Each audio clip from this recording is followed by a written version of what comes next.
Guys, welcome back to our channel কত্তাকেন্দির জার্নিতে আপনাদেরকে জানাই স্বাগত। আজ আমাদের একটা ছোট্ট ট্রিপ আছে, বেশি বড় না, মাত্র 1.5 দিনের জন্য। তো আপনারা সাক্ষী থাকুন সেই ট্রিপে। এখন আমরা রিভিল করবো না আমরা কোথায় যাচ্ছি। তো খুব একটা দূরেও যাচ্ছি না, খুব একটা কাছেও যাচ্ছি না, একটা সুন্দর জায়গায় যাচ্ছি আর সেটা আপনাদের সামনে তুলে ধরবো। ততক্ষণের জন্য আপনারা দেখতে থাকুন। আর এখন ঘড়িতে বাজে ঠিক 4:30, আর এখন থেকে শুরু হলো আমাদের ব্লগটা।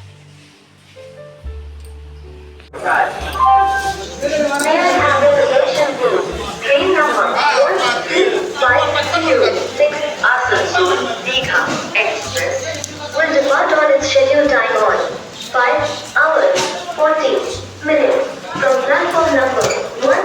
Thank you. यात्रीगण कृपया ध्यान दें, गाड़ी नंबर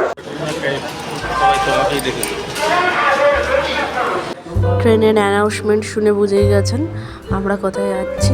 আমরা যাচ্ছি দীঘা। কি খাচ্ছ?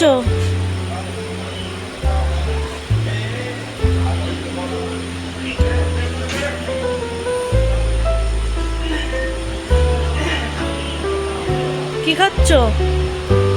চা। লেবু চা।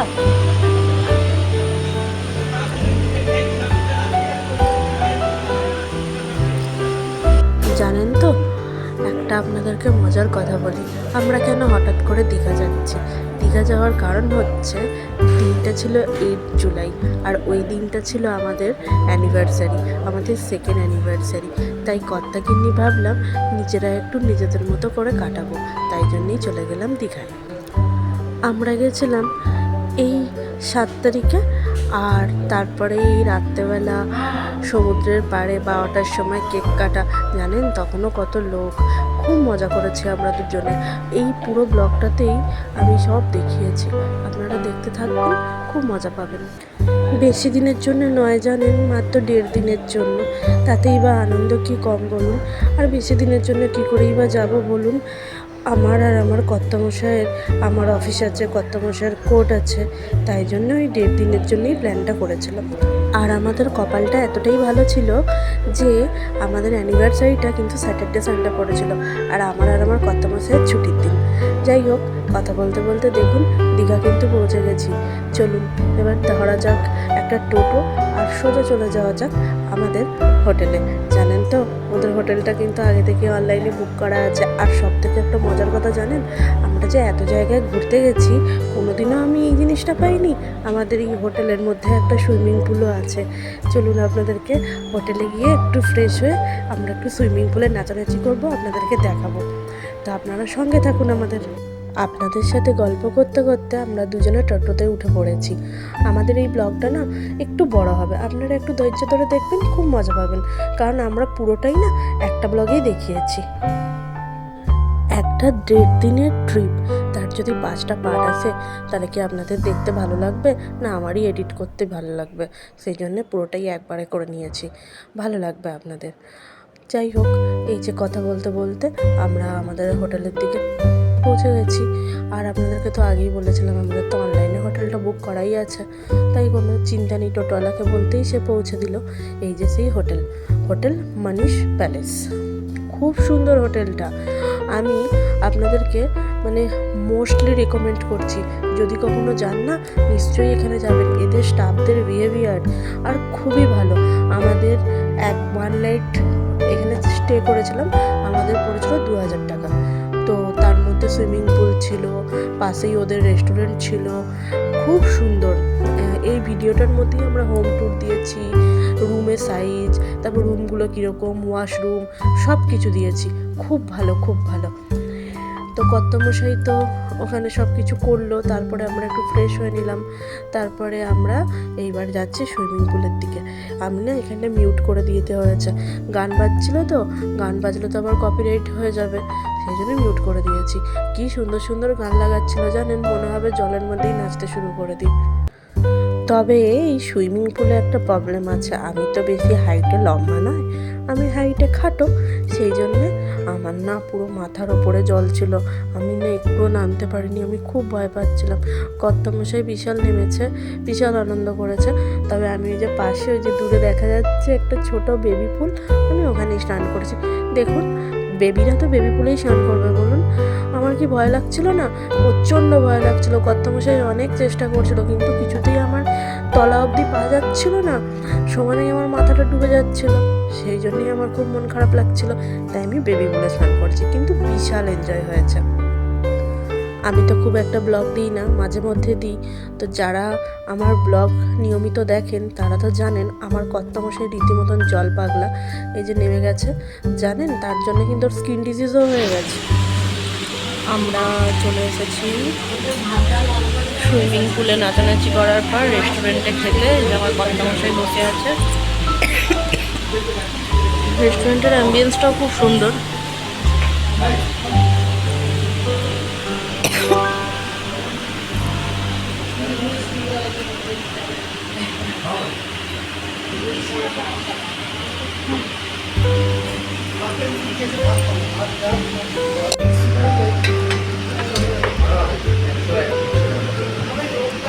চলে এসছে আমাদের খাবার, মিক্সড ফ্রাইড রাইস, আর এটা হচ্ছে chicken fried rice. Mixed fried রাইসটা আমি খাবো, আর চিকেন ফ্রাইড রাইসটা কর্তামশাই খাবে।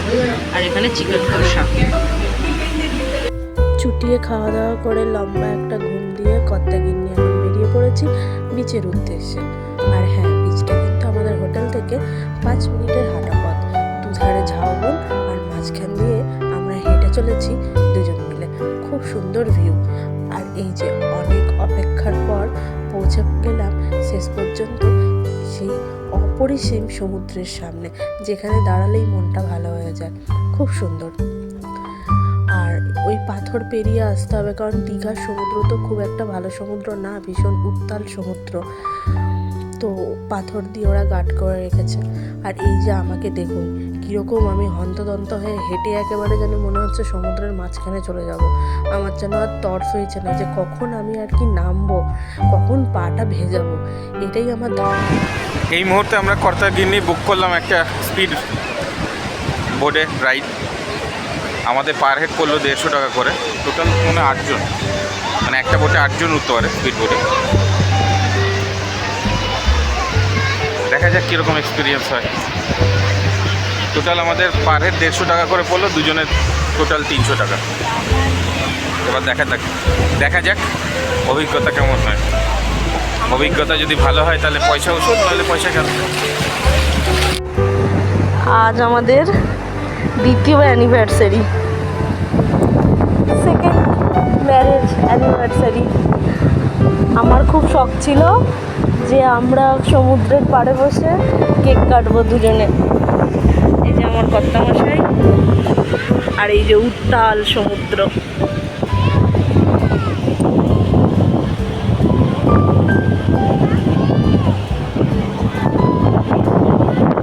Happy anniversary.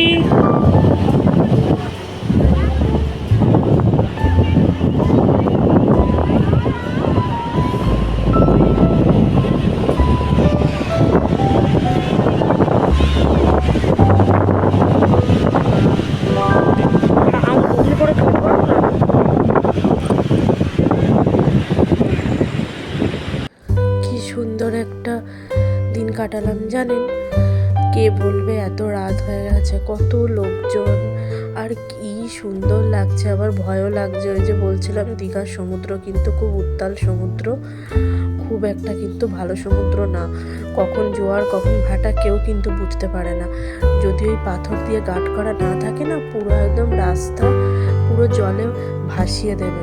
সেই জন্যে ওরা পাথর দিয়ে গার্ড করে রেখেছে। তারপরেও না জল চলে আসে জানেন, সেই জন্যেও খুব ভয় লাগছিল যে কখন আবার জোয়ার চলে আসে আর পুরো একদম ভিজে যাই। আর ওই পাথরে আমরা দুজনে একাই বসেছিলাম, আর তাছাড়াও গরমকাল, একটু সাপেরও ভয় লাগছিল। যাই হোক, এইসব মজা করতে করতে দুজনকে খাইয়ে দিয়ে কোনো রকমই ওখান থেকে উঠে চলে হোটেলে। তারপরে কেমন লাগছে? দারুণ। উত্তাল সমুদ্রটা দেখাও। কত শখ ছিল আমার যে আমি কখনো আমার অ্যানিভার্সারি পালন করব উত্তাল সমুদ্রের মাঝখানে, তুমি আর আমি এইভাবে কেক কেটে পালন করবো। Thank you, thank you. এটা হলো 7 তারিখ সন্ধেবেলা, মানে আমরা ওই কেক কাটার আগেটা দীঘার যে সমুদ্রের সামনে বাজারটা আছে সেখানে এই যে নানা রকমের মাছ বিক্রি হচ্ছে। দীঘার মেন আকর্ষণ তো এগুলোই, তাই না বলুন? দেখছেন কত রকমের মাছ। আমি কিন্তু প্রচুর মাছ খেয়েছি, প্রচুর। আমি তো ভীষণ মাছ প্রিয় মানুষ, মাছে ভাতে বাঙালি। আর আমার কর্তামশাই মাছের ধারে কাছে যায় না, তাই উনি চিংড়ি ছাড়া কিচ্ছু খায়নি। তবে হ্যাঁ, ফার্স্ট টাইমও আমার থেকে একটু কাঁকড়া টেস্ট করেছে। তবে আমি কিন্তু অনেক মাছ খেয়েছি, ভেটকি খেয়েছি, ইলিশ খেয়েছি, পমফ্রেট খেয়েছি, অনেক অনেক অনেক মাছ খেয়েছি, কাঁকড়া খেয়েছি। তো এই যে দেখছেন আমরা এই দোকানটাতে চলে এলাম। এবার সব আর কি দাম জিজ্ঞেস করছি, কোন মাছটার কী কী দাম। তো আমি খেয়েছিলাম একটা ভেটকি কাবাব, আর কর্তামশাই খেয়েছিল মনে হয় চিকেন কাবাব। তো যাই হোক, এই যে দেখুন অক্টোপাস, সবাই খাচ্ছিল। আমার না বড় ঘেন্না করে জানেন, আমি একদম খেতে পারি না। আমি এটা খেয়েছি, যে দেখ আমার আঙুলটা দেখতে পাচ্ছেন, এই যে এটা ভেটকি কাবাব। উফ, চরমই আমি খেতে ছিল ভেটকি কাবাবটা। আপনারা কিন্তু দীঘা গেলে এই লাল লাল মাছ খেতে একদম ভুলবেন না। তবে আপনাদের ইচ্ছা হলে অক্টোপাসও ট্রাই করতে পারেন। আমি কিন্তু ভুলেও করিনি বাবা, দেখেই কি ঘেন্না লাগছিল আর ভয়ও লাগছিল, তাই জন্য খাই। তো আপনারা খাবেন আর আমাকে ভিডিও করে দেখাবেন। আমরা যে এই সিজনে দীঘাটা গেছিলাম তখন তো বর্ষাকাল, জানেন তো, তখনও কত ভিড়, কত মানুষ কত কত জায়গা থেকে এসেছে। আমি খাচ্ছি ভেটকি ফ্রাই।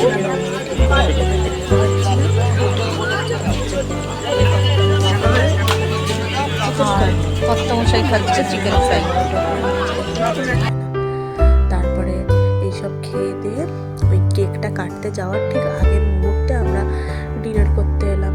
নাহলে তো রেস্টুরেন্টটা তো আবার 10টার মধ্যে বন্ধ হয়ে যায় না, হোটেলের রেস্টুরেন্টটা, ওরাও তো ঘুমায়। আর এই ভিডিও ক্লিপিংসটা পরের দিন সকালবেলা, মানে 8 জুলাই সকাল। আমাদের এবারে ট্যুরের রুম নাম্বার ছিল 203। চলুন দেখা যাক রুমটা কীরকম।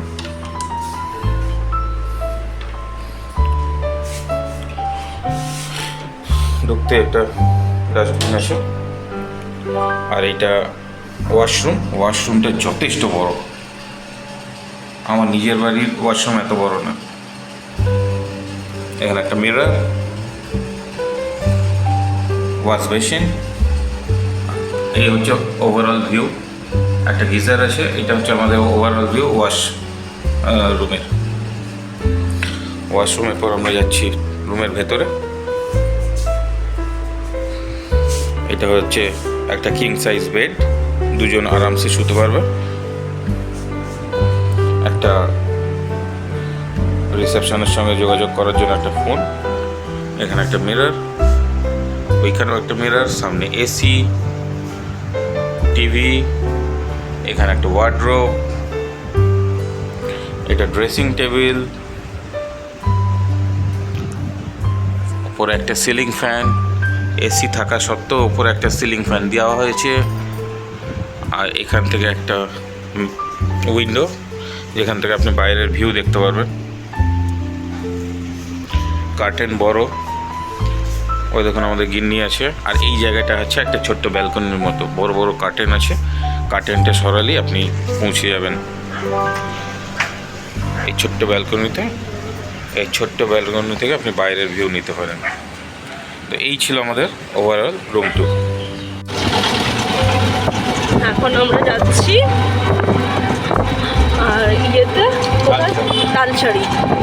তালসারি, উড়িষ্যা বর্ডার, চন্দনেশ্বর মন্দির, কৃষ্ণ মন্দির, যেগুলো সাইট সিন আছে সেগুলো আমরা এখন একটু ঘুরতে যাচ্ছি, আর তারপরে বিচে যাবো।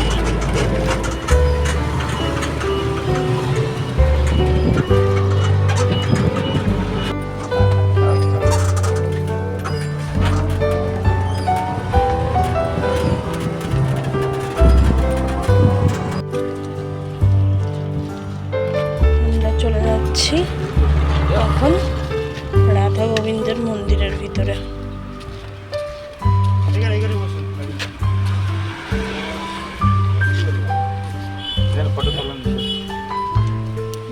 খুবই সুন্দর।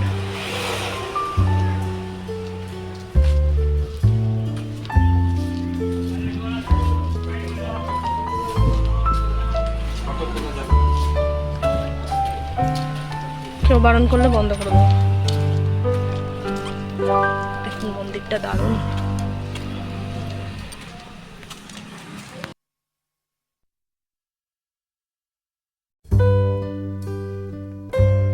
এবার আমরা চলে এসেছি চন্দনেশ্বর মন্দির। এটা হচ্ছে উড়িষ্যা বর্ডারে।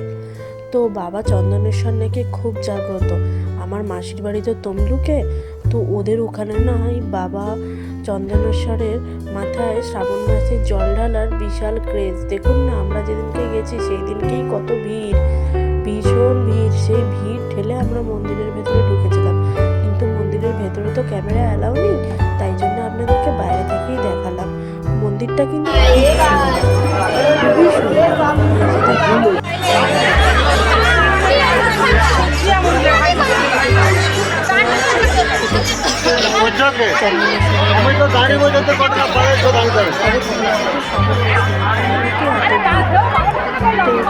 এটা তো উড়িষ্যা বর্ডার, তো এখানে তো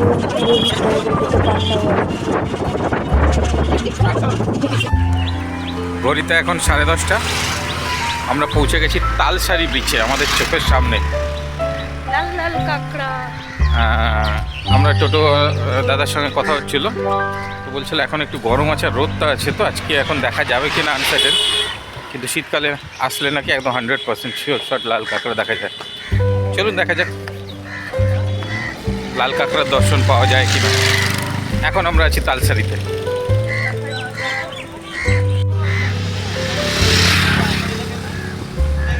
এই তালসারির সমুদ্র।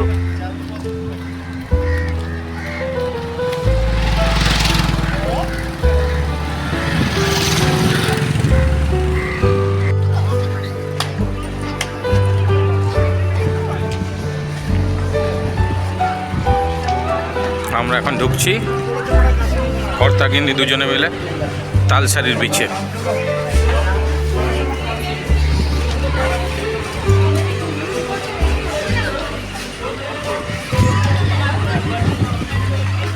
সামনে দেখতে পাচ্ছেন উড়িষ্যার দিগন্ত বিস্তৃত সমুদ্র।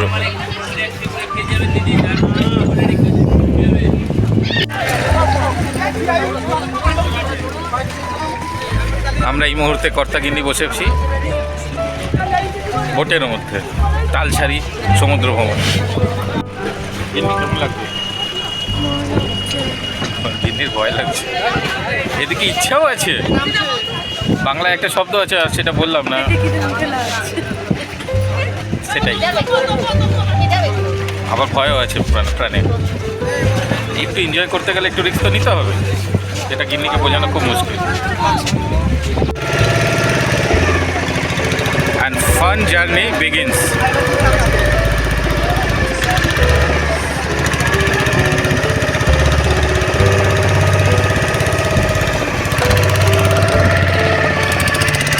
এরা আমাদের সাথে তো বললো তো তাই।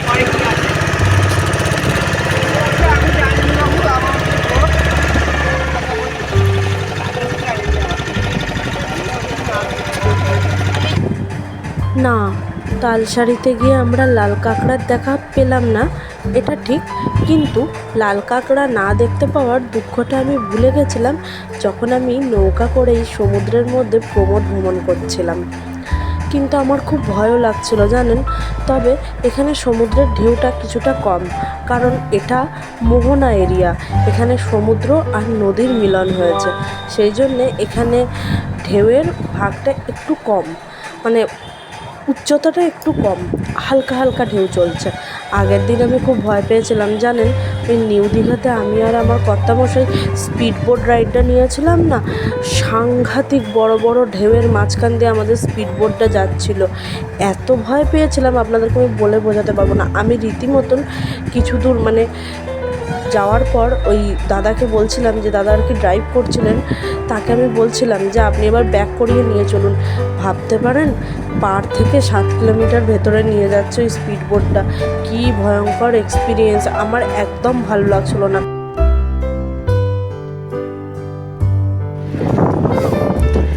এই মুহূর্তে আমরা আছি তালসারিতে, সমুদ্রের মাঝে গঠন হওয়া একটা দ্বীপে। চর। আমার গিন্নি বলছে চর, হ্যাঁ চরও বলতে পারে। চারিদিকে জল, মাঝখানে একটা চর উঠেছে। এখানে আমাদের পারমিশন আছে 15 মিনিট ঘোরার। আমাদের চারিদিকে সমুদ্র আর মাঝখানের চরে আমরা। কোন দিকে চলে যাচ্ছ?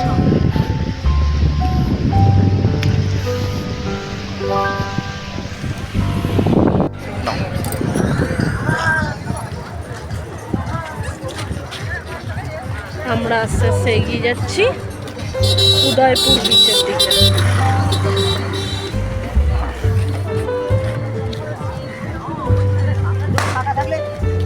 সামনে তো ফাঁকা হয়ে যাবে, 1 ঘন্টা 1.5 ঘন্টা ফাঁকা।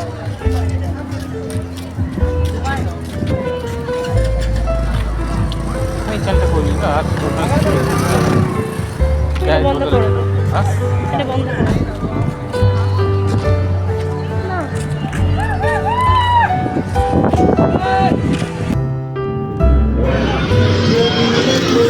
তৈরি হচ্ছে আমাদের কাঁকড়া আর কর্তামশাইয়ের চিংড়ি। কর্তামশাই কাঁকড়া খায় না, এই আন্টি দুটো তৈরি করছে।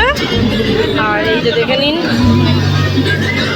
কাঁকড়া, চিংড়ি, লোটে মাছ আছে, পমফ্রেট আছে, আরও অনেক কিছু আছে। ফুল টু এনজয়মেন্ট।